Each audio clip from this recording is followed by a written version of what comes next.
because we could probably do voiceovers on that part. I know, and I want to hug Marla too. So happy for you. Thank you. So excited. Yeah. Ready. Let's go. No. It's going to be the longest 15 minutes. 15 minutes of like life. I know. You don't even know how long it's been. It's crazy long.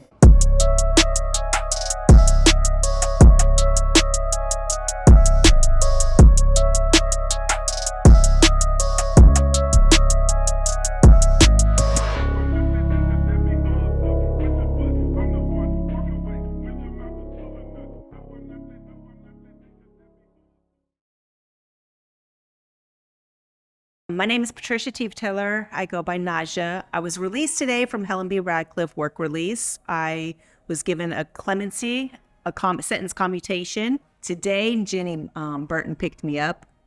I've known her since 1996. A little bit about my history is I was sentenced in 1995. I've suffered from a lot of domestic violence, trauma, abuse, PTSD, and I also have postpartum depression. So I was sentenced to 2 sentences of attempted murder in the first degree and was given 20 years for each one to run consecutively. So I've done 28 years in prison, and I'm successfully out today. I've known Ginny since, I said, 1996 when we were in receiving together. And prison back then was a whole different structure than what it is today. Some of the programming they did, though, was way more accessible than they do today. Today, the prison systems, you may have you can get an AA, you can get a BA, but there's no more mental health. There's no more help. There's no more therapy. There's no more counseling. There's none of that. They have cognitive therapy, which is coloring sessions. So you can color for a half an hour, an hour. There's no more, there's no more anger management. There's no more any of those things in prison, and that's the problem. Now prison says, oh, you can do whatever you want. You don't go to segregation. There's no consequences anymore, and that's a problem because nobody cares. Everybody's just, the officers are there to do a paycheck and go home. There's no more structure of how do we help people in prison become better people? How do we help them navigate through their brokenness to figure out what's wrong with them? If you have more than 5 years, you can't do treatments. There's nothing for you anymore in prisons, and that's a problem. So I started to be affiliated with post-prison education with Ari Cohen several years ago, probably about 2010, 2011. I started being affiliated probably before Ginny even became affiliated. I knew she was affiliated with them. He came in and did a presentation in the women's prison. And there was another lady there that I knew had got out of prison. And so I recognized her and I was like, oh my gosh, like, who is this man? What's going on? What's his program about? And so then she told me a little bit and I was like, oh, okay. Well, several years went by and I didn't do anything with it. And then I see he came back into the prison again. And this time Ginny was there with him. And I was like, interesting. Okay, so tell me a little bit more. Well, then a couple more years went by and then he came back in again. And so me and Ari started talking pretty much every day at that point because I really wanted to help navigate a little bit more. The IF project started coming into the prison and they weren't really following through with the things that they needed to help women with. And so I was trying to because I was working at the Women's Village at that time. And the Women's Village is a resource grassroots organization that helps the women within prison with housing, trying to get them applications for housing, schools, treatments, just any kind of resource that we could possibly get our hands on. We kind of like navigated and made copies and gave it to other women so that they were actually able to help each other and be successful once they're released. So I started asking Ari for help and trying to get a little bit more resources to see if maybe post-prison education could come into the women's prison more often and help navigate through life's barriers with these women, see if they can be successful, because we had a huge disservice happening, which he was like, absolutely. He started helping me fund my clemency project, my clemency.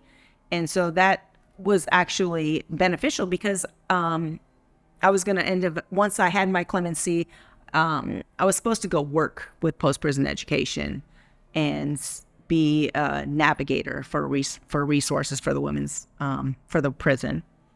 But unfortunately, Ari Cohen passed away from cancer.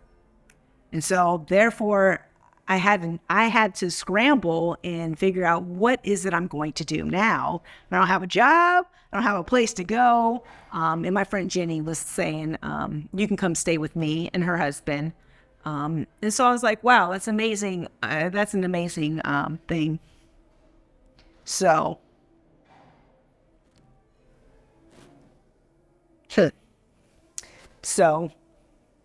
I'm back in the hunt for a job. So, in the interim of things, I will probably work trying to find some data entry work or DOL or somewhere, because they're getting ready to have a hiring event. So I'll probably find a couple different jobs to work at, as well as help her with her program for reentry and try and help her as much as she possibly can, whether it's giving her insight information about what is really happening in the prison system right now today from a prisoner aspect and not from DOC's aspect of what they do or what's happening there, and the huge lack of services that we have there. Because to be successful,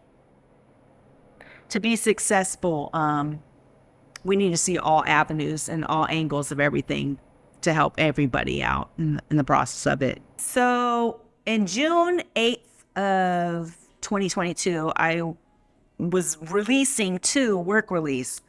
I was so nervous, so scared, petrified, had so many phobias, anxiety, like I think I gave myself an ulcer. So I got to Peninsula work release and was like, what to expect, I don't know.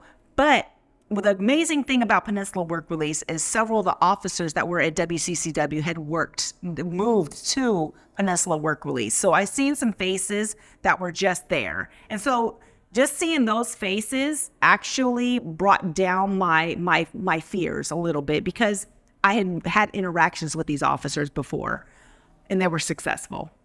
So that helped a little bit, but I was soon to realize that they were not equipped to deal with anybody that had came out of prison for that length of time. They just gave you a job. There was no access to, let's do an interview. Let's, do any of these things. There was nothing, absolutely nothing. They didn't take you places. They didn't take you to, so for instance, they said, okay, this is the bank. This is how you do the bank. Now you're going to go to Walmart. So everybody, there was like 5 of us in the van. They're like, okay, everybody go into Walmart, come back in a half an hour. We all went in with a list. And I had already told the CCOs, there was 2 of them. I already told them that, hey, listen, my biggest issue is going to be a store. There's too many options. I don't know the layout. I'm going to have a panic attack. I'm already aware of that one. Everything else I can pretty much deal with, but that I'm not going to be okay with. But they were like, oh no, everybody go into the store. You're fine. So I go into the store. Everybody goes in with this list. First off, not even 2 minutes in, I get lost. So I flagged down some lady that works. I'm like, hey, I'm lost. Do you know where this is at? Do you know where the chapstick is? And she's like, yeah, go down that way. So I'm like, okay. I go down that way. Oh, you know where I'm at? I'm still going. It's so big. So I'm like, hey, excuse me, ma'am, do you know where the chapstick is? She's like, yeah, go down that way. I'm like, oh my God. Okay. Not an aisle, not nothing. Not look at the signs that are above or the various ceiling. And I'm like, okay. So I don't even know any of that still. So I'm like, okay. So I keep going. Tap another lady. Hey, At this point, I have anxiety. My armpits are hot. I think I'm going to throw up. I'm like, okay, so I just grab anything. It's a pack of like 15 chapsticks. And some other lady's like, whoa, sweetie, that's a little excessive here. Take this pack of 3. And I'm like, okay, thanks. That's great. Thank you. I didn't even get the rest of my list. I was over it. I had to go. And I couldn't even figure out how to get back to the checkout. I got lost again. So that whole half an hour that we needed to go with, I got to the van. Everybody had already been there waiting for me. Everybody had a bag of stuff. They're like, hey, what'd you get? And I was like, chapstick. That's what I got, chapstick. Yep. Okay. So that was my experience. They don't work with people at the work releases. The governor's not helpful in any of that. They're just like, nope, you got to go be successful in this thing. They just throw you off and expect you to make it. And you literally have to have a village of people to help you through this process because the work releases don't help you. So after Peninsula work release, they had black mold at that facility. So they sent me to Olympia work release, which I kept asking everybody, hey, what do you know about Olympia work release? Is it nice? I'm releasing out there. Like, what's going on? Can you tell me anything about them? And nobody, it was like a ghost town. Like nobody wanted to say anything. Nobody told me anything. Nobody knew anything. So I was like, okay, well, I don't know what to expect now. So I get there. The first thing there, the guy looks at all my stuff and was like, you have a lot of stuff. I'm like, would you like to inventory it? Would you like me to help you inventory it? Like, I don't understand. He's like, no.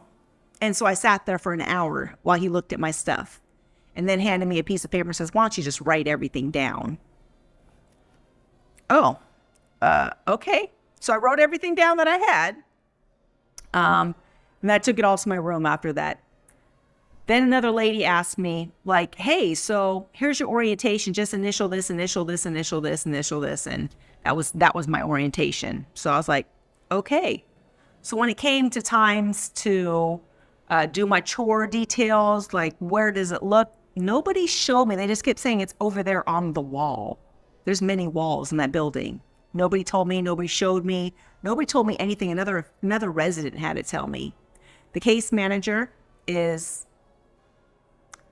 the director's daughter. So they were very not helpful in their dysfunctionalities of things. I had many problems.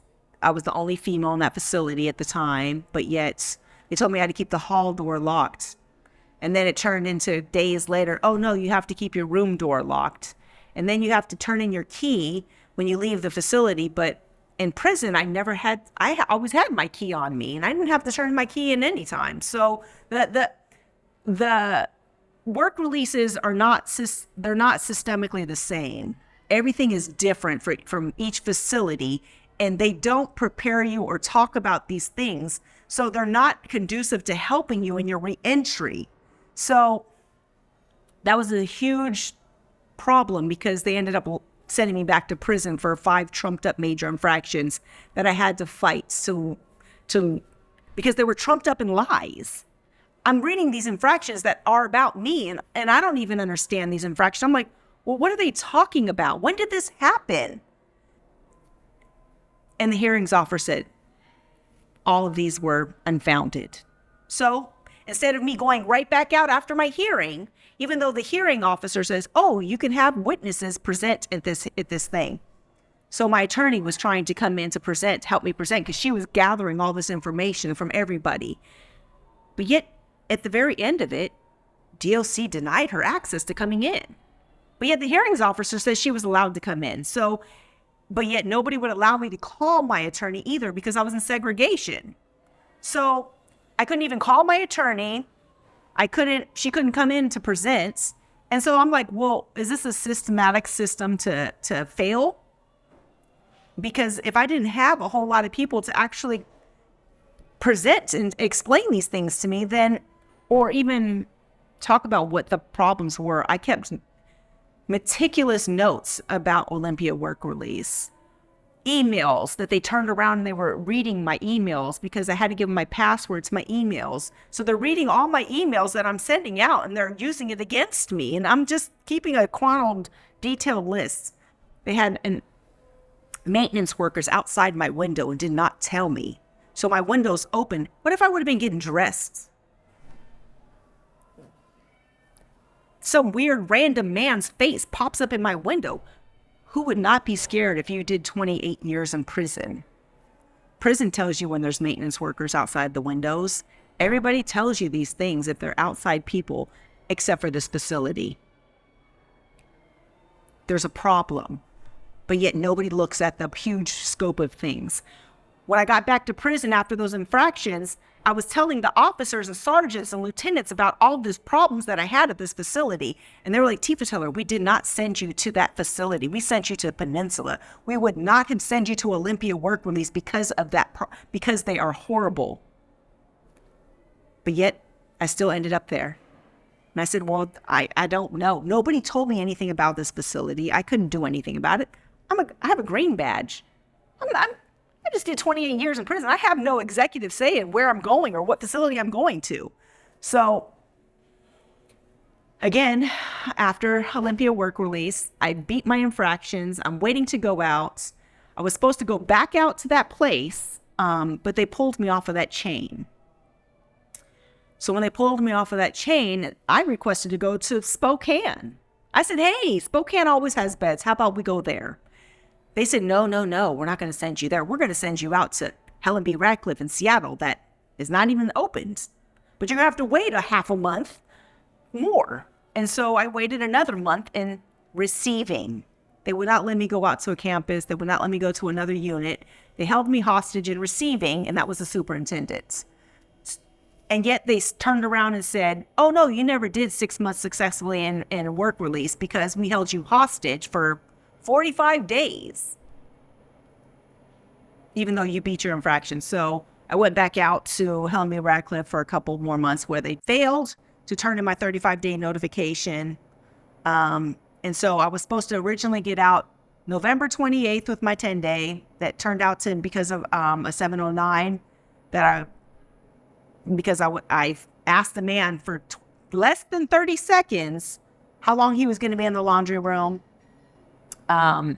Less than 30 seconds, I was given 30 days. So that turned my release date into November 28th. I'm going to go backwards a little bit. The Women's Village is a grassroots organization. We established that through headquarters. However, with every administration that shifts and comes on, they always try to shut that program down. The DOC is not responsible for that program. We are responsible for that program. However, the Associate of Program Secretary is our supervisor in that building, in that location. So we send out letters to different places, ask for new resources. She sends out those letters. Counselors are supposed to help you get your applications for housing, treatment facilities, blah, blah, blah, blah.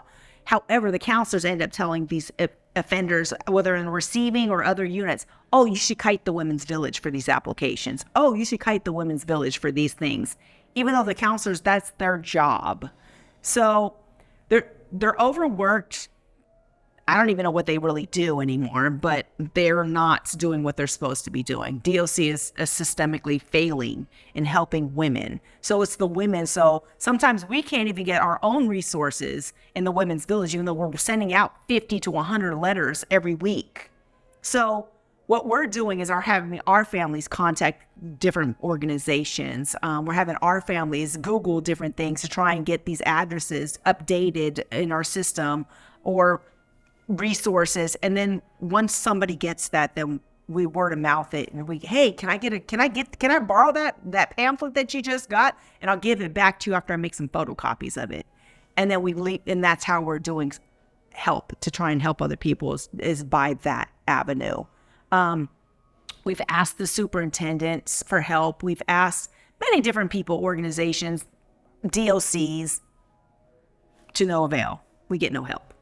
But at the same time, we continue to help as many people as we possibly can, because it takes a village, and not only just one person is helping. I mean, as many as we can. DLC did a program where they did rapid releases. I don't know why they did that. That was the stupidest thing that they ever could do. Because those same people, say they released 5 people within 2 months, those same 5 people came back. Why? They picked the most stupidest people that came back. They didn't do people that were actually going to stay out of prison. They didn't do anybody. They picked people that just came in from receiving, so they're still in receiving. Oh, we're going to rapid release you. You haven't changed. You're still, matter of fact, you're still high from when you got high in county. So we're going to release you, though, so you can do another crime and come back to prison, because it's a revolving door. Their policies that they created, they don't work. They're not asking people how they're working. They're not saying, hey, listen, okay, so we know that if you're a first-time violent offender, you're going to probably most likely stay out. Or, hey, if you're in receiving, this is the perfect time for you to do treatments. So you can actually, oh, but no, we've now brought Suboxone in prison so you can stay high. Stupid. Why? You can do 15 years in prison, and guess what? You can now get high again for free on DOC's dime. Stupid. Why? It makes no sense. Then they turned around and said, oh, guess what, though? If you're a man and you have a functioning wiener, you can now go to a women's prison. We don't care if you raped women. We don't care if you abused women, but we're going to stick you in a women's prison, and you can be aggressive all you want, because guess what? You're saved by, oh, you can file a lawsuit and women can't do anything. Douglas Perry got a sex change to hide from his crime. He's in prison. He shoulder checks people. He runs people over. It doesn't matter if you're in a wheelchair or not. He doesn't care. He's like, do you know who I am? Yeah, you're a serial killer of women, and yet you're still terrorizing women in prison, and DOC does not care. They do not protect women. We've reported him. He's ran up on a counselor, and she's reported him. It still continues to happen. They don't care. I've filed many a grievance against them because we have to share a bathroom with them. They look over in your shower. They look in through in between the doors of the shower. They look in between the slats of the doors of a toilet stall. They don't care. There's no protection for women in prison against these men. They've said, we're not transgender. We're just doing it because we just grow our hair long. We're just coming to prison because DOC says we can. We're just coming there to fuck. And there's no protection from us. We don't care. We don't even get to say, hey, listen, we don't want to live with them. They're like, oh, well, if you can either go to the hole or deal with it. A lady, I don't remember her name, but she had been gang raped by 4 men. And so they were going to move a transgender man into her room. And she says, you can't move this man into my room. An officer was like, I'm not going to let that happen. She was overrode by a CUS and administration. That lady ended up going to segregation because she could not live with that man. That officer quit her job because of that. So DOC does not care. They do not protect people. There needs to be more done. There just does. Family councils picked it up. Everybody's picked it up. DOC turned around and even told me that there's no men here. What? I live with these fools. We know that there's men here because DOC is now broken the law and changed their sex orientation and put them down as female. Not a court order. It has to be court ordered that the judge changes their gender orientation and says, oh, you were born a man, but now you're going to be a female. No, DOC has done that without a court order. So therefore, if you look up their name, it still says Christopher so-and-so or Zachary so-and-so. But yet, at the same time,